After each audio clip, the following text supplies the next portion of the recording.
Hey guys, welcome back to DelftStack. Today I'll be showing you how to change shortcut keys in a VLC Media Player. So guys, to change some key binds or shortcut keys into your VLC player, first things first is you can just simply go ahead and open up the VLC Media Player into your computer. And now over here, as you can see, you will have multiple options at the top. You could go ahead and go for the tools over here. And here on the tools, you could go for the preferences over here or go for the shortcut key Control P. So click on it.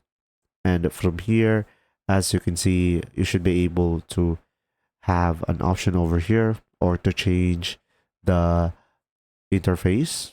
And you will have here the audio as well, the video and the subtitle as well. And you could have the input and codes as well. And pretty much here on the hotkeys, the last option, you should be able to see each one of the hotkey over here.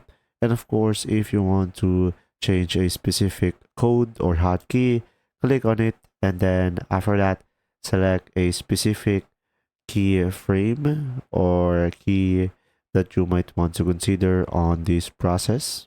So you can just simply go ahead and double click on a specific action, and you can just simply tap on the keyboard and you should be able to change it. As you can see, double click to change, delete key to remove, and once you are done, you just simply select save over here. And if you mess up your settings or hotkey, you could go for the reset preferences over here to reset it. If you found this video helpful, please like and subscribe. And if you have any questions, just simply go ahead and comment down below, and we will do our best to answer them all. And see you in the next video.